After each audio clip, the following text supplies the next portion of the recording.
We told you yesterday that the fleeting appearance of Nancy Pelosi, Speaker of the US House of Representatives in Taiwan, prompted a flurry of threats and saber-rattling from China. And as we pointed out, Taiwan has global significance for its high-end manufacturing, especially semiconductors, mirrors and lenses, and advanced equipment.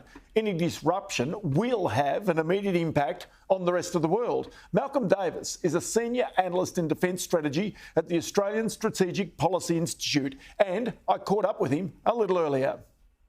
The Taiwan Semiconductor Manufacturing Corporation, or TSMC, is really vital to the world economy because most of the chips that are in our devices, whether they're mobile phones or computers or ovens or fridges or anything like that, all come from Taiwan. And essentially, if China were to invade Taiwan, then we would lose access to that. Now, there's two things that China could do at that point. They could either deny us access to try and break our economies, or they could essentially force us to buy from China.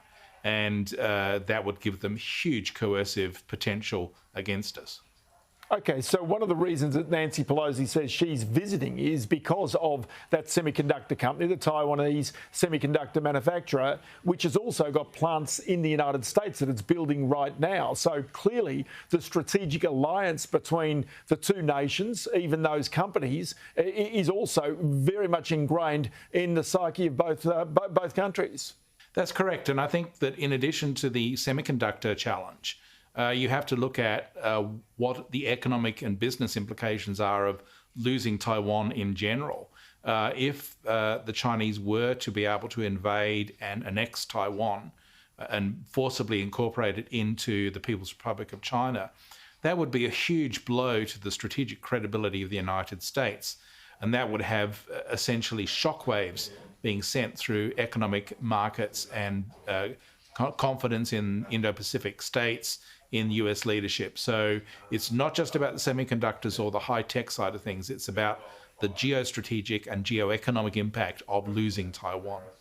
And the world has already seen what the impact of that, simply because of Russia's invasion of Ukraine, the disruption to food supplies, the disruption to energy markets, the creation of inflation and therefore rising interest rates and slowing economies. That's all the consequence. Certainly is, and authoritarian states can seek to use that against us, as Russia is seeking to do with the energy weapon and the food weapon in Ukraine. The Chinese could do the same thing in terms of rare earths or technological elements such as semiconductors. And I think that we need to be aware that over the years we have become way too dependent on the likes of China and Russia for these essential elements of our economy. And so therefore the key solution that we have to do is to decouple from China and Russia in terms of many aspects of our economy and to build new supply chains both here in Australia but also elsewhere. And one of the things you are seeing in that regard is the establishment of new semiconductor manufacturing fabs, as they're called, in California. But given also that China has made a stated aim of reunifying with Taiwan, is it now in a position to be able to do so, given its own economy is weakening? It's now walked away from its stated aim of having a 5.5% economic growth rate this year. It is affected by the inflation. It's been affected by the lockdowns from COVID. So it's not immune to some of the pressures from around the world. Well, look, you've got to remember you're talking about an authoritarian state here, where the interests of the people don't really count for much.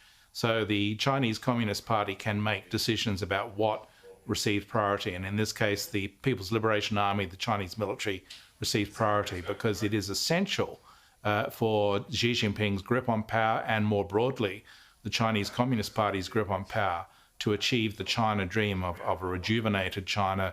That includes Taiwan. Now, it's also important to point out that the vast majority of Taiwanese do not want unification with China. So we are talking invasion and annexation here against the will of the Taiwanese people. And as I said, that gets back to my earlier point, which is that if that were to happen, and if the US and its allies, including Australia, were to fail to stop that, that's a huge blow to the strategic credibility of the Western alliance, and that would send economic shockwaves through the region. And Malcolm, do you imagine that the resistance that the Russians have encountered in Ukraine, and given the fact they're not going up against the full Western military, might give cause or pause for thought for the Chinese government in their sort of, if you like, aim to try and take over Taiwan?